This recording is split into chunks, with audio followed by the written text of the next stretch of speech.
Welcome to the second audio resource, getting you ready for the second discussion of the REST cohort. And what I'm going to start with as we get moving is, Scott, what have we seen so far? Can you recap what we've been doing over the last few times? Well, just in case it's been, so long since you listened to the other ones, we want to make sure we, give you a recap. The goal is that there's some time in between. We really hope so. I'm hoping you're not listening to these back to back, on your way to church on Super Sunday, because you're cramming for the discussion. If you are, we love you. We do love you. We're glad you're doing it, but we do hope that there's some time, some space to reflect on these things. And okay, so as you reflect, we've talked about how we were both created to work and to rest, right? And how that creation order has established that we work and rest in a rhythm, in a 6-1 rhythm, as God created it originally. And that Sabbath, that one day of rest, has historically in Scripture been referred to as the Sabbath. And we've defined Sabbath as a weekly 24-hour period of dedicated, intentional, God-oriented rest. We got into kind of some of the specifics of that previously, and we talked about how the celebration of Sabbath reminds us of creation, how it reminds us of God's lordship and his design for his world, his design for humanity. And then we also talked about how the celebration of Sabbath also reminds us of redemption and Christ, ultimately Christ's sacrifice for it, that our salvation, ultimately our redemption, isn't about our work, isn't achieved by our work, but is only work that he has done for us. And in that sense is experienced by us, not as work, but as rest. And so Sabbath rest points to both that creation reality, that redemption reality. And then we talked about how our hope is not ultimately in the Sabbath, right? It's in what Sabbath points to. Even our hope isn't ultimately in that sense Sabbath rest in this world. It's about what Sabbath rest points to, which is the rest from earning our salvation, which is the eternal rest, as Hebrews talks about, that awaits us through Christ. So in this resource, what we want to focus on is the idea of, the Sabbath. So you talk about rest, and most people go, yeah, that sounds like a good idea. Like rest is smart. You talk about Sabbath rest, and people think, oh, like a special kind of rest. And there might be some challenge to that, but it's also like a maybe uniquely compelling. And then in and around that conversation is the Sabbath. Mm-hmm. And when you start talking about the Sabbath, people think about the Old Testament and the New Testament, and there's all these controversies that can show up, especially among theologians. But I think people who are listening, when they hear the Sabbath, they might have a lot of questions too. I absolutely. And I think it hits us. I think honestly, talking about the Sabbath hits us with more stress than we would expect, right? Because there doesn't seem to be clarity on it, number one. Number two, I think a lot of the stress just comes from the logistical stuff, which we'll talk about as well. Like, how would that even work? And it feels like it's just more stuff to do. We've kind of talked about that too. But admittedly, it's not just a part of why there are people wrestle through this, and why there doesn't seem to be a simple clarity in our church culture, even in church history, is that there has historically been a significant amount of disagreement about whether or not the Sabbath applies to us today, if it does, how it does, like to what extent, what that means. In one sense, you could probably line up various different theologians on one side or the other of even just the question of, is this Sabbath for us today? You might have John Frame and Guy Waters on one side. You might have D.A. Carson, Tom Schreiner on the other. You'd have Martin Luther on one side. You'd have John Calvin on the other. This would be a great wrestling match. Like, I feel like Luther versus Calvin. Yeah, I mean, just all of it. Like, just a nerdy theologian, and I'm thinking kind of in the what were those old like animated I lost it. Anyways, but I'm thinking like an animated version of it, right? Like TikTok, Hee Hop. There was something that back in the day where you could like animate. I'm going to insist we leave this in. Early internet. In. All right. Anyways, for time immemorial, people are going to hear Scott searched for a random animated way to have Martin Luther and John Calvin fight each other. This is what I'm dreaming of right now. But I mean, in fact, I think the same thing could even be said among our elders and among lots of different people that we know and that we respect. And so I think most of the debate, though, regarding the nature of the Sabbath boils down. It doesn't boil down to a difference of opinion regarding the Old Testament passages on the Sabbath. I think there's a lot of clarity on what the Old Testament teaches, in a sense, for the Old Testament. I don't even think there's a lot of debate about what Jesus teaches on the Sabbath. Jesus clarifies the Sabbath in multiple places, and I think it's almost everybody agrees on what that means and what he was saying and why he was doing it. I think most of the debate boils down to various interpretations of just a few key passages in the epistles, in the New Testament epistles, specifically Romans 14, Galatians 4, Colossians 2, and Hebrews 4. I think if you took those four passages, that's actually what the conversations and discussion is about, and then it echoes out, it ripples out into interpretations and implications for all the other passages. But I think it's kind of rooted there, and interestingly, I think that it's actually by looking at these, in a sense, seemingly controversial passages that we not only can help to shape our own conclusions, but we find guidance for how to navigate the controversy. I think these passages actually don't just give us answers for, the potential controversies. I think they actually show us how to navigate it, how to think about it, how to, in that sense, wrestle through it well. And so I think, to summarize what they teach, I think there's three principles. There's three, Brian. I want to make sure there's three that should guide and navigate our understanding of these Sabbath controversies. Now let the hearer understand that Scott writes me prompts for the questions and that I almost never read them. I just sort of, I hear them and I go my own way. I will read this one though. Okay. Scott, I like it when things come in threes.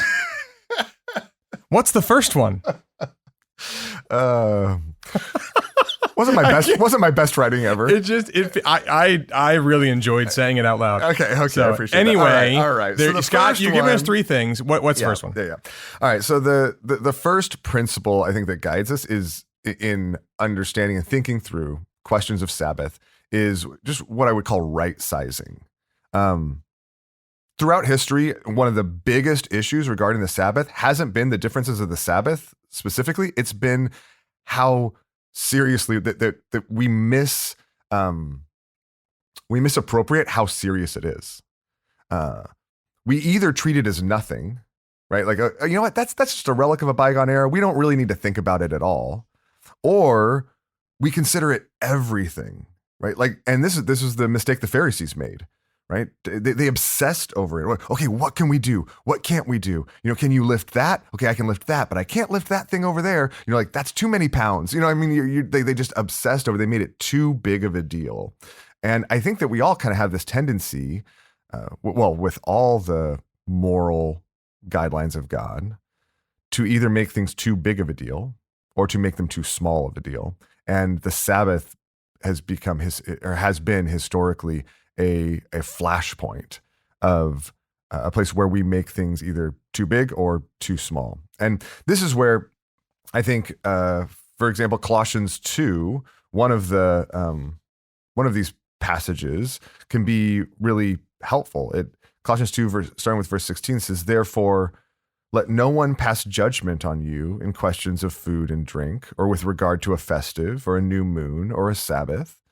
These are a shadow of the things to come, but the substance belongs to Christ. And this is interesting. He's saying, look, this is all about Christ. So don't let someone pass judgment on you, which also I think has a corollary, right? Don't pass judgment on others. Right?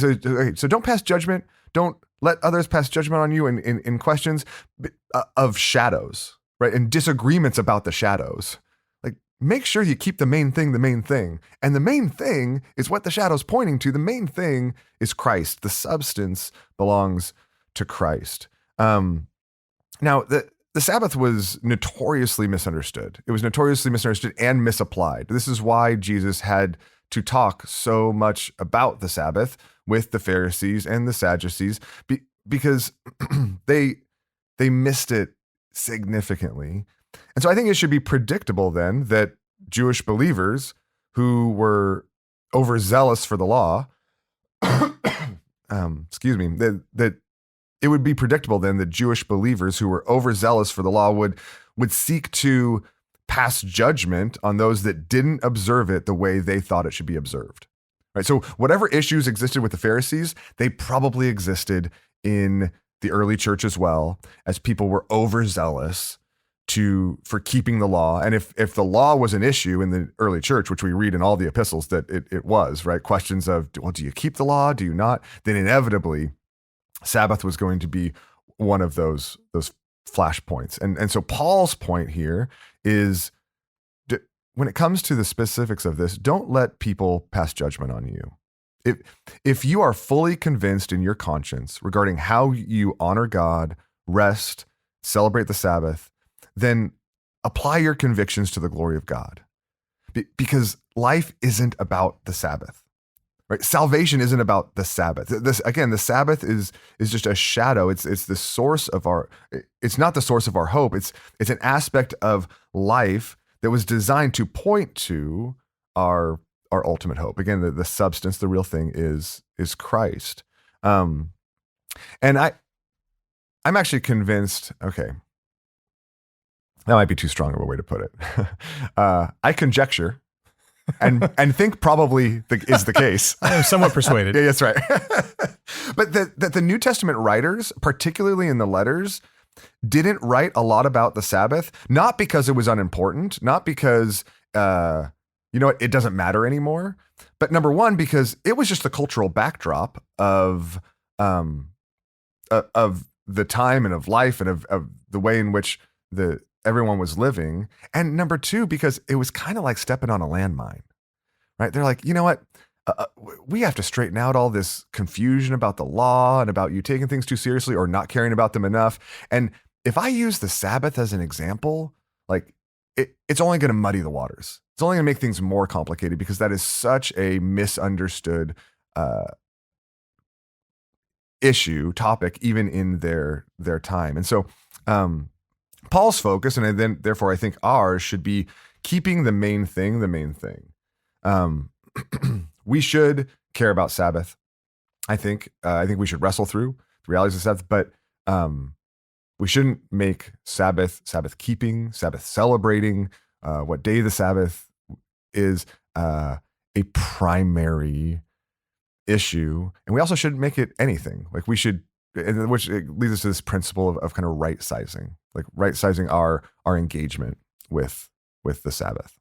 And so keep the size right, not completely unimportant, not the most important thing. Yeah. What's next?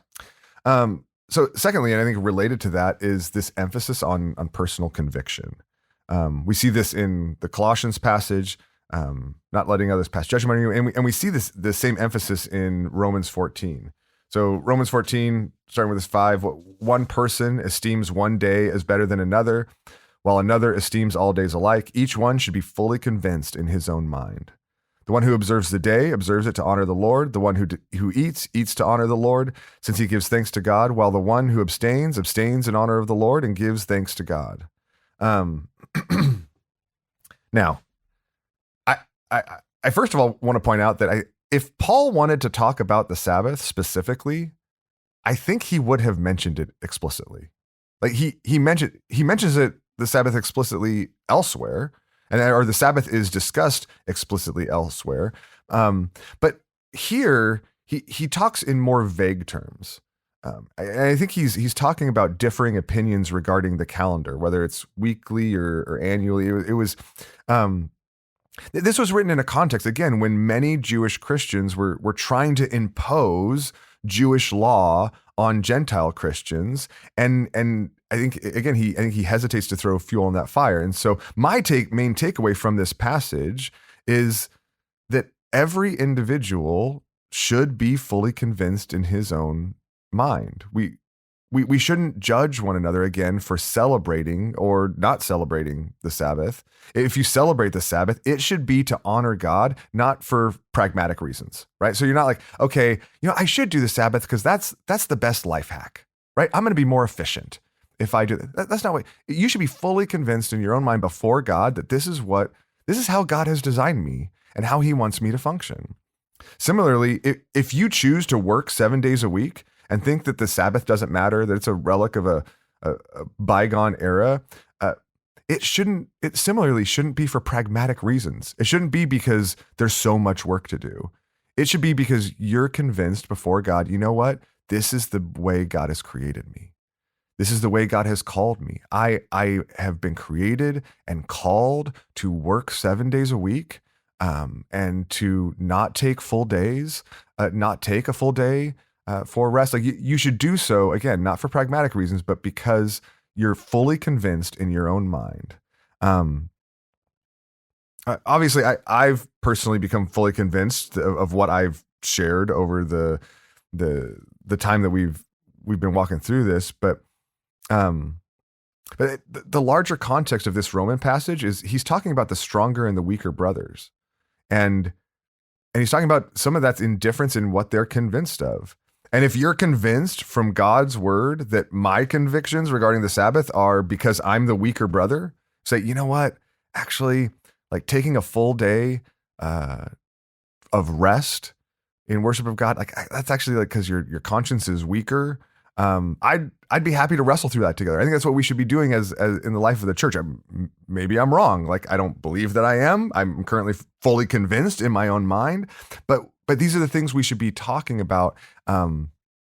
Again, in gentleness, with patience, and striving together, not for the best pragmatic outcomes, not for the best practical outcomes, but striving together to be fully convinced in our own minds that of what God has called us to in His Word. And maybe just, a last thought. Actually, I didn't mention it in the Colossians passage, but here I think it's so interesting that he doesn't speak specifically about the Sabbath. He just talks about days and observing days and weeks and things like that. In the Colossians passage, when he talks about days and weeks, you could keep days or weeks, or he says a Sabbath. It's interesting. He doesn't say the Sabbath, right?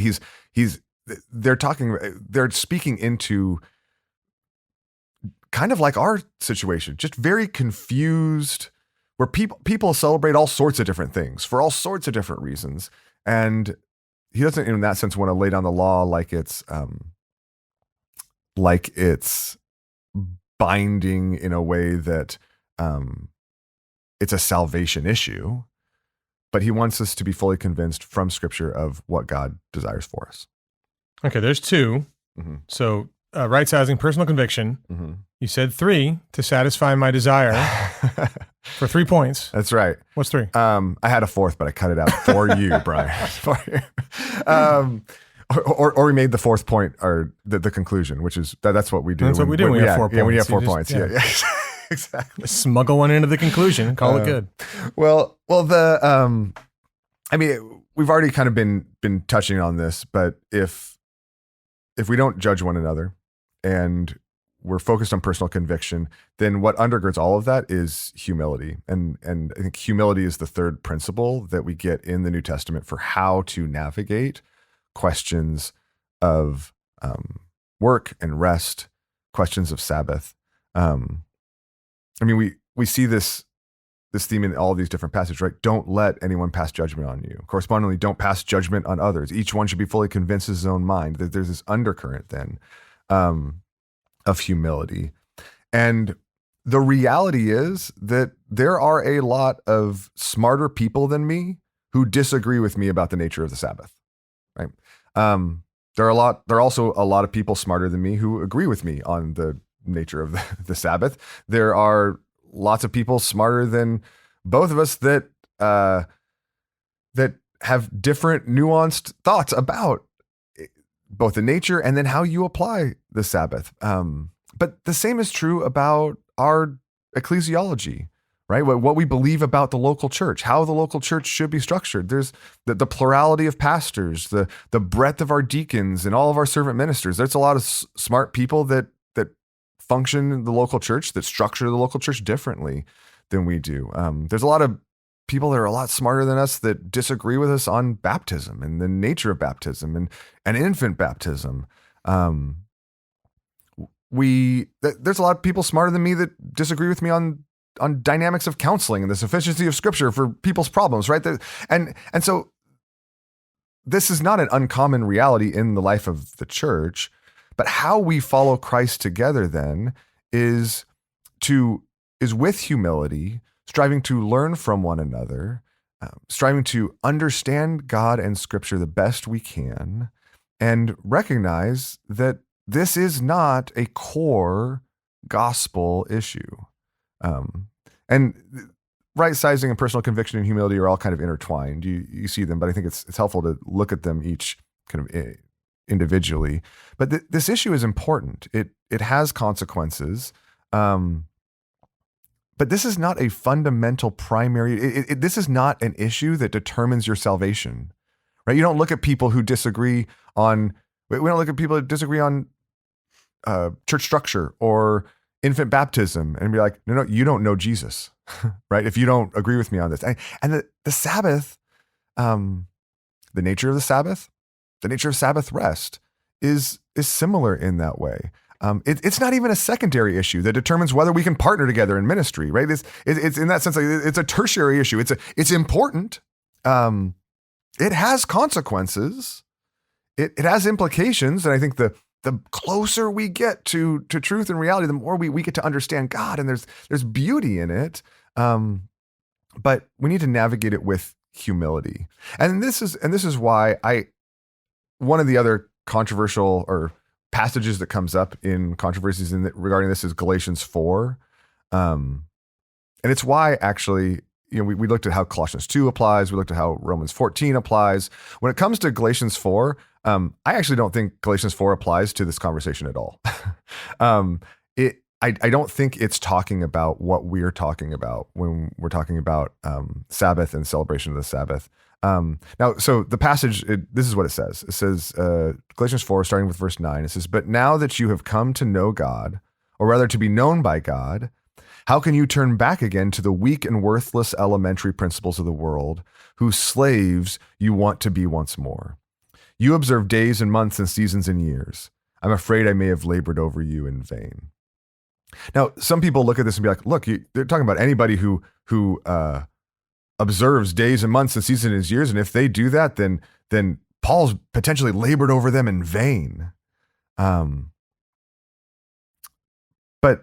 this designation, first of all, it's vague, right? It's just talking about days and months and seasons and years kind of vaguely generally. This could refer to an overemphasis on the Jewish calendar. It could refer to an overemphasis on the pagan calendar. But the point is, they're described as weak and worthless elementary principles of the world. And the Sabbath specifically, and even Sabbath rest as a concept, was never referred to as a weak and worthless elementary principle of the world, right? Like it's just not what I think it's very obviously not what he's talking about. Jesus talked about the Sabbath a lot. I mean, he always was rebuking a misunderstanding, and he had all sorts of opportunities to clarify on the Sabbath, but he never referenced the Sabbath, or even he never referred to the Sabbath as were rejected as an elementary principle of the world. And so that's where I think when we come to Galatians 4, it's helpful for us to see that this probably isn't actually talking about the type of Sabbath celebration and Sabbath rest that we've been talking about. And it also helps us recognize that we need to and are called to navigate all these questions with a great deal of humility. And that humility helps us to right size the topic at hand, and to, out of humility, develop personal conviction.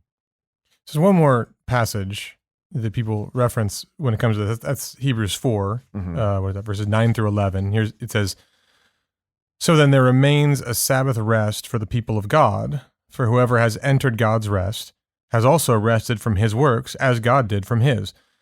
Let us therefore strive to enter that rest so that no one may fall by the same sort of disobedience."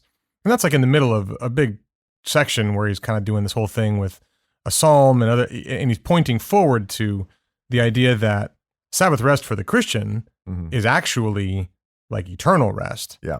How does that fit into this discussion? Is there a version where people go, yeah, the Sabbath is actually for us just not a thing now, it's like a thing later? Absolutely. I think that's what a lot of people do with this passage, right? They're like, okay, so for Christians, Sabbath isn't this thing we do weekly, it's just this eternal thing. And I guess I would say, I think, to me, it's pretty clear that that doesn't have to be an either or, but it's the reality is it's a both and. The eternal rest awaiting us is a Sabbath rest. And in this way, all temporary Sabbath rest in this life is a foretaste. It's an imperfect foretaste. Here's the thing. You're never going to have a perfect, even if you try to celebrate the Sabbath, you're never going to have a perfect Sabbath here on earth. Every bit of it, the beauty of it is a foretaste of this eternal rest that will be ours. It's pointing to this. And we've talked about this before, and we've talked about how I'm convinced that without the continued practice of Sabbath rest on earth, then this encouragement is meaningless. We don't really know. When he's like, there's a Sabbath rest for you. You're like, okay, like, I don't know what that is. I don't know what that means, but that's nice. And I think in that sense, it doesn't make any sense to me to assume that this means that this passage in Hebrews means we should all work 7 days a week, and because our Sabbath rest isn't something we get on a weekly basis, but it'll come when we die. right. Mm-hmm. Like, I mean, this is like the Christianized version to me of I'll sleep when I'm dead. Right. Like the Sabbath doesn't apply anymore, but don't worry, it's coming. And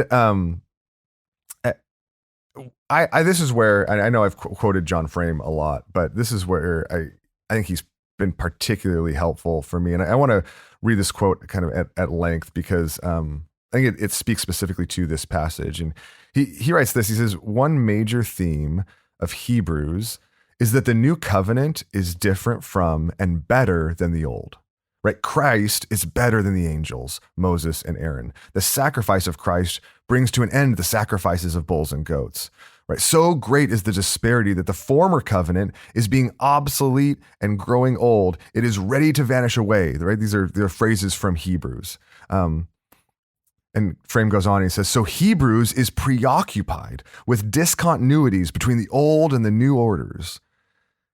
And if the Sabbath were abrogated during if it were done away with during the new covenant period, it would be very strange that Hebrews takes no notice of it and indeed presents an argument congenial to the continuation of Sabbath observance, end quote. And so I think this is just helpful because it points out the fact that there are so many chances, and not only on Jesus's lips, but especially here in Hebrews, to say, not only is it awaiting us, but it doesn't exist anymore. Like we have a new and better Sabbath, and so we've gotten rid of this. But that's not what he does. But he uses the language of Sabbath, something that he's hoping his readers are familiar with, to point forward. So, right sizing, personal conviction, humility. You've emphasized that this isn't the most important thing in the world, and it's not nothing. And simultaneously, you have been pretty stated in, here's my conviction on this. Here's what I think this is. And you've in adjudicating these passages, argued for like the Sabbath.